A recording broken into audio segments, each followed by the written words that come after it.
O maior milagre que pode acontecer não é uma água ser transformada em vinho, nem mesmo uma doença incurável ser curada. O maior milagre que pode acontecer na sua vida é a transformação do seu coração. É Deus colocar um coração novo no lugar do coração de pedra que nós tínhamos antes de recebê-lo. Graça e paz, eu sou o pastor Edilene, venho trazer uma palavra de Deus ao seu coração e orar com você ao final.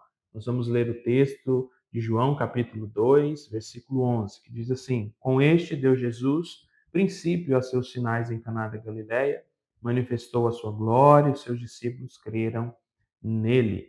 Muito bem.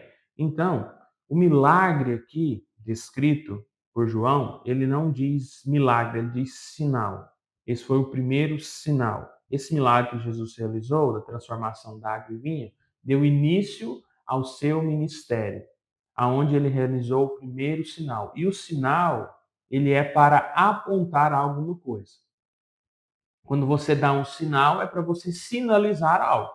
Né? O sinal serve para isso, para sinalizar alguma coisa. E o que Jesus estava sinalizando aqui? Ele estava apontando para ele, que ele era o Messias que haveria de vir, que ele era ungido de Deus, que o Espírito estava sobre ele, que ele era o Filho de Deus, que ele era o Deus encarnado. Ele estava apontando para isso. E cada um dos seus sinais serviam para isso, para mostrar a sua glória, para manifestar a sua glória e para que essa revelação de quem ele era pudesse ser latente e pudesse estar diante de todos aqueles que vissem os seus sinais. Jesus faz vários sinais e João registra no seu evangelho 7 sinais que Jesus fez para mostrar que ele é o Cristo, o Filho de Deus, e para que nós tenhamos fé e creiamos no seu nome. Então, esse é o primeiro dos sinais, é o início de uma nova era. João, ele nos conta isso para um fim.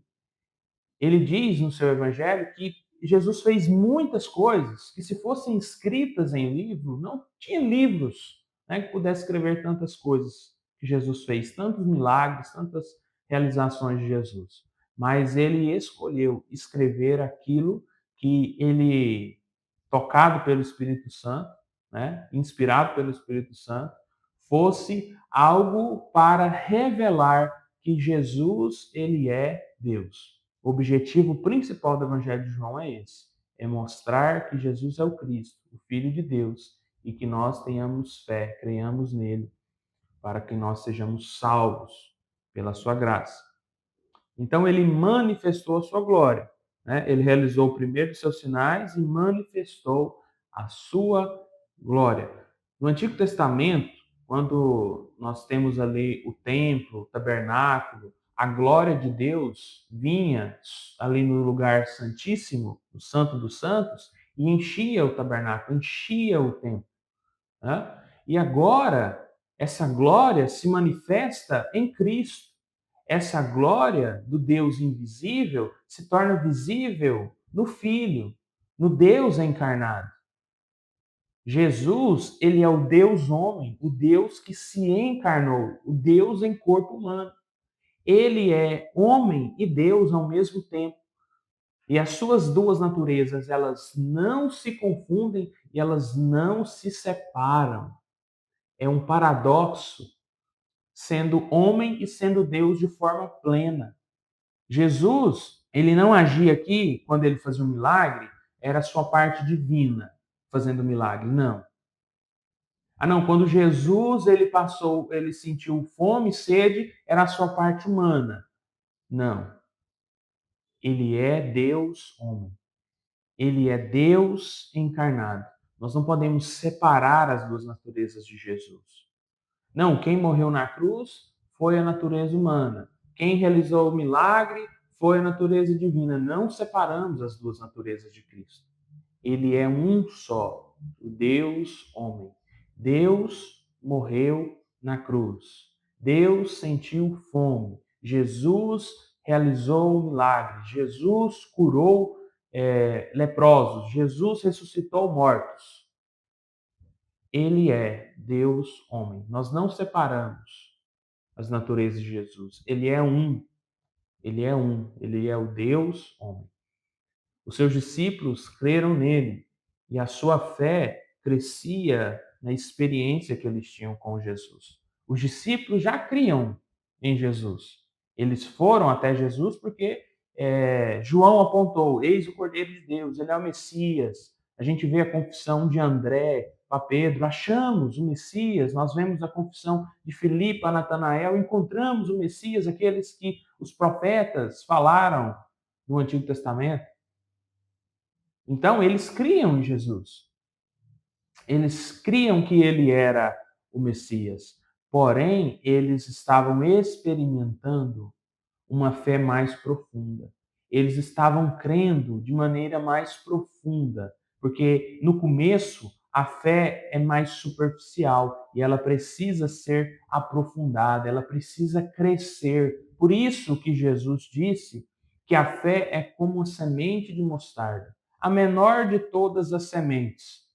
Mas quando ela cresce, ela vira uma árvore muito maior do que todas as outras hortaliças. Então, isso que simboliza a fé, esse grão de mostarda. É uma fé que começa pequena, mas que ela se desenvolve, que ela cresce, que ela amadurece na experiência, na glória de Deus, na vivência, na leitura bíblica, na oração, na comunhão, e a fé vai crescendo, a fé vai se desenvolvendo e ela se torna grande, grande e grande. Nós temos que ter essa fé que seja robusta, que seja forte, que seja grande. E a nossa fé não pode ser pequena.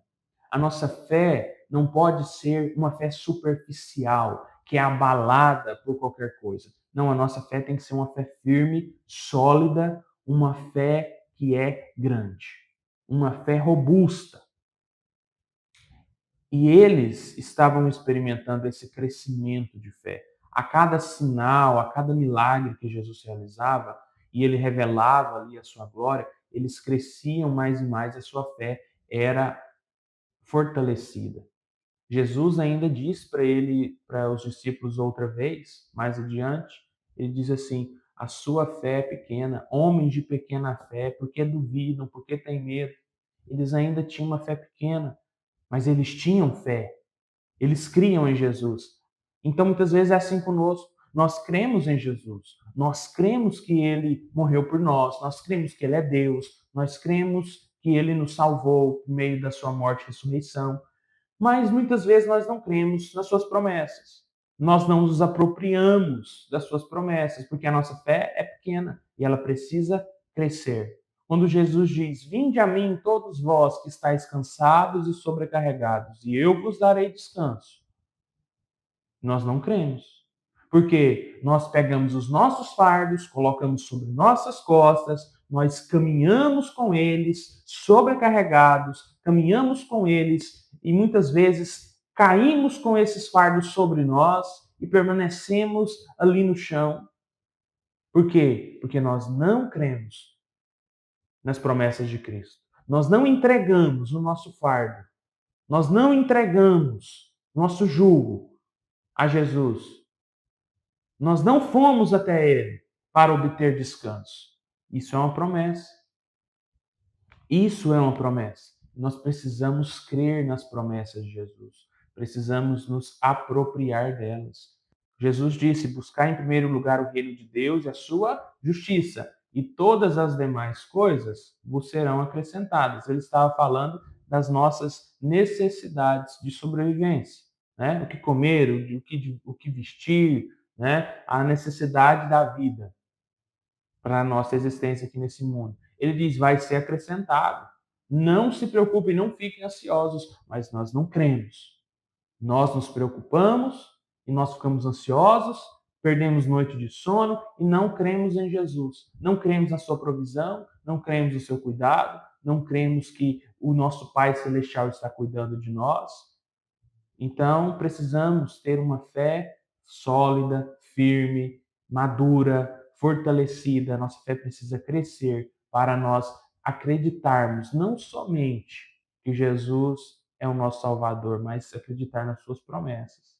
E as suas promessas, elas hão de se cumprir em nossas vidas. Nós temos que acreditar, crer e fazer aquilo que ele nos ordena.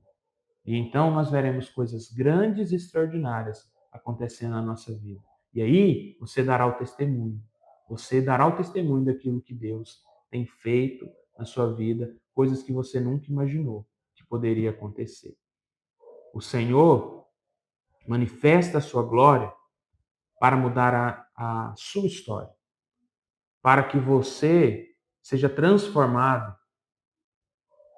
para que essa situação, esse homem natural que só enxerga de forma limitada, e essa visão seja transformada em uma visão que vê muito além, vê o sobrenatural.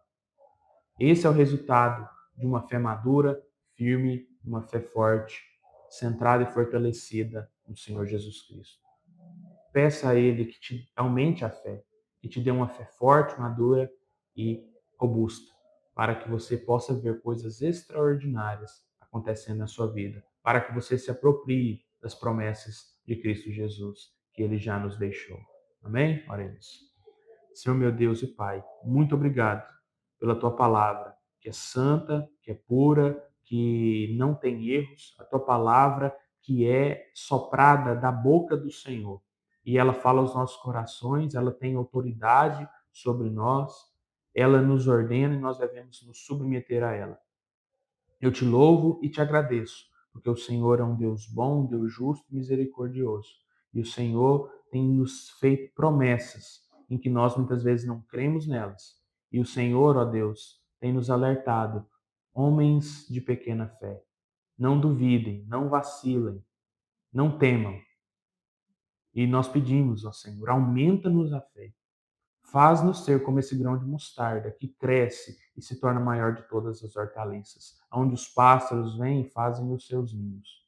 Que a nossa fé possa ser robusta, forte, madura, fortalecida no Senhor, para que nós possamos desfrutar e ver o sobrenatural e experimentar coisas extraordinárias, onde o Senhor irá mover e trabalhar em nossas vidas, para a honra, glória e louvor do teu nome.